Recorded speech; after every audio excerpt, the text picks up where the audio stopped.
Welcome छोटे superstars. ये है कहानियों का जादूघर जहाँ मिलेंगी रोज नई नई कहानियाँ। तो सब्सक्राइब कर लो जल्दी से। चलते हैं अमनपुर, जहाँ सबीहा इस वक्त दुल्हन बनी खड़ी है। सबीहा की शादी इमरान के साथ बहुत जल्द तय पाई अपने वालिद की बीमारी की वजह से। सबीहा बेटी, वैसे तो मेरी बहू को लेकर मेरे बहुत अरमान थे, लेकिन इस वक्त तुम्हें हमारे घर में सिवाय खाना बनाने की कोई तकलीफ़ नहीं होगी, क्योंकि हमें और हमारे ख़ानदान को अच्छा अच्छा खाना खाने की बहुत ज़्यादा शौक़ है। ओफ़ो माँ जी, आप फ़िक्र ही मत कीजिए। आपको तो पता है मैं कितना अच्छा खाना बनाती हूँ। आप इस चीज़ की बिल्कुल चिंता ना करें। ये सुनकर वहाँ खड़े पूरे परिवार के मानो तो लड्डू फूटने लगे थे। अगले ही दिन सबीहा की पहली रसोई थी, तो अब वो सोच में खड़ी थी कि पहले दिन क्या बनाए जो पूरे खानदान को बहुत पसंद आए। फिर वो खुद से कहती है, हाँ सुबह सुबह कुछ ज़्यादा हैवी तो चलेगा नहीं, तो ऐसा करती हूँ कि दाल चावल बना देती हूँ।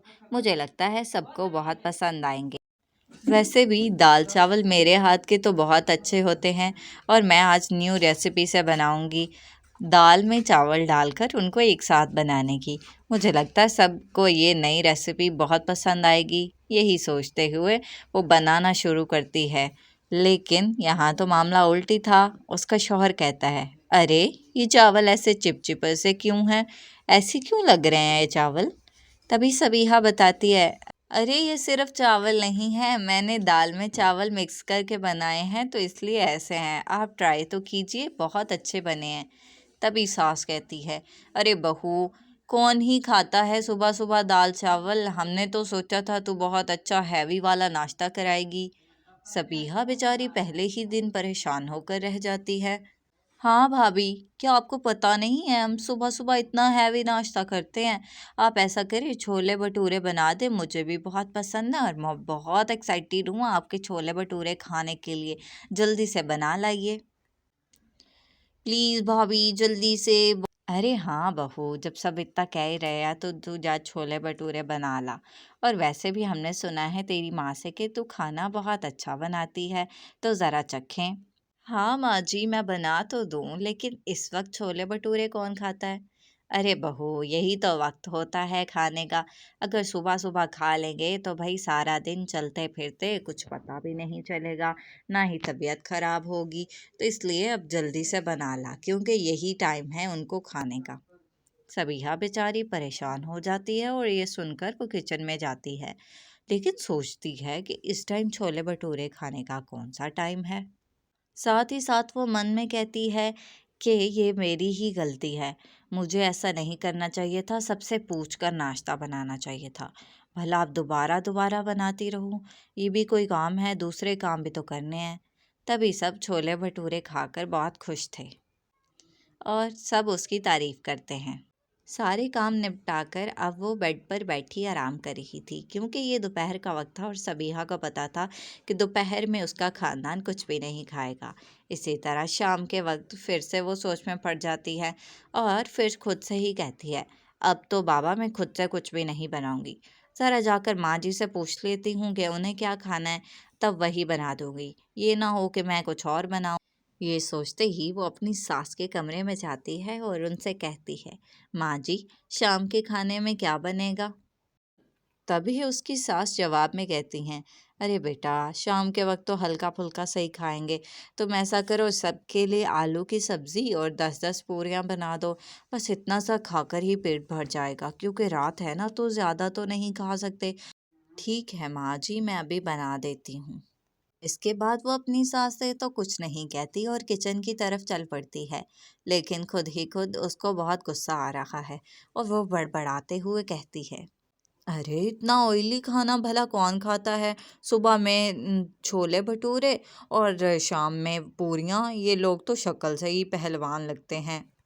ऐसे ही उसकी शादी को एक हफ्ता गुजर जाता है और वो बेचारी बस अपने ससुराल में एडजस्ट करने ही की कोशिश कर रही थी। उसके ससुराल में रोज़ाना सुबह के वक्त तो छोले भटूरे और शाम में बस पूरियां ही बनाती रह गई थी वो। और इसी तरह वो बेचारी बस एडजस्ट करते ही थक रही थी और खाना बनाते हल्कान हो रही थी। एक दिन उसकी सास शाम के खाने के बाद सीढ़ियों से गिरी हुई मिलती हैं। सब घर वाले बहुत परेशान हो जाते हैं और सबीहा अपने फैमिली डॉक्टर को कॉल करती है। फैमिली डॉक्टर आते ही सबीहा की सास शाइस्ता को चेक करते हैं और कहते हैं, अरे क्या ये इस उम्र में भी इतना ऑयली खाना खा रही हैं? इनका कोलेस्ट्रॉल लेवल बहुत ज़्यादा बढ़ गया है। डॉक्टर साहब मैं क्या ही करूं, ये सब लोग सब के सब इतना ऑयली खाना खाते हैं। सुबह में छोले भटूरे और शाम में पूरियों के अलावा कुछ बनता ही नहीं।